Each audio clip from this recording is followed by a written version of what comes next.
Olá! Hoje a gente vai desvendar o que realmente significa uma palavra que se usa o tempo todo no mundo acadêmico: disciplina. Sabe, parece uma coisa simples, mas tem uma ideia fascinante por trás dela. Para começar, vamos pensar numa coisa. O que será que biologia, história e engenharia têm em comum? São campos que parecem totalmente diferentes, não é mesmo? Mas tem algo que une todos eles. E a resposta que vem logo à cabeça é: são todas disciplinas acadêmicas. E tá certo. Mas essa resposta, que parece tão óbvia, na verdade abre a porta para uma discussão muito mais interessante. Afinal, o que é de fato uma disciplina? Bom, a definição formal é essa aí, o ramo específico do conhecimento. É basicamente uma forma que a gente encontrou de organizar o saber em caixinhas, digamos. Aqui se estuda os seres vivos, ali o passado, e do outro lado se constrói coisas.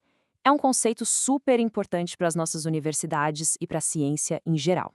Mas a grande pergunta é: de onde elas vêm? Será que elas sempre existiram só esperando para serem descobertas? A resposta, de acordo com o historiador José da Assunção Barros, é um sonoro não.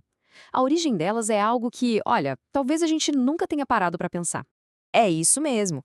As disciplinas acadêmicas, elas não são encontradas por aí na natureza como uma nova espécie de planta.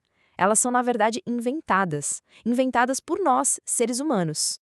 E essa citação resume a ideia perfeitamente. O Barros diz que as disciplinas são criações humanas. E o mais importante, para não morrerem, elas precisam ser constantemente reinventadas. Ou seja, elas são como organismos vivos, que estão sempre evoluindo. Então, tá.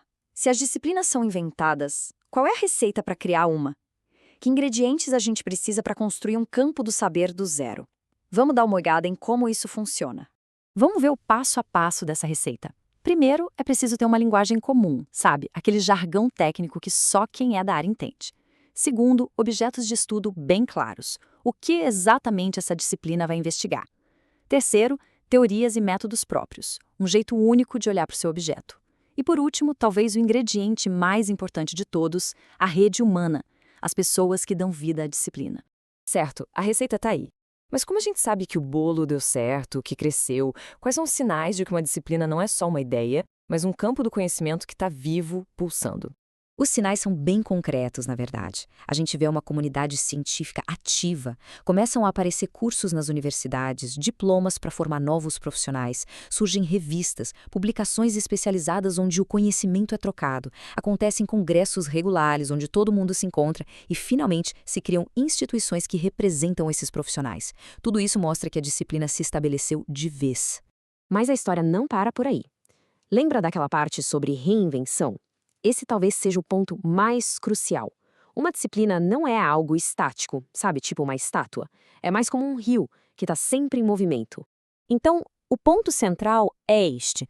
A sobrevivência de uma disciplina depende totalmente da sua capacidade de se adaptar, de fazer novas perguntas, de desafiar as próprias verdades, de se reinventar. Um campo que para de evoluir, ele simplesmente deixa de ser relevante. E tudo isso nos leva a uma última reflexão. Se somos nós que criamos essas estruturas todas para organizar o conhecimento, o que isso quer dizer para o futuro? Que novos campos, que novas formas de entender o mundo será que estão sendo inventadas agora, neste exato momento? Fica aí a pergunta para a gente pensar.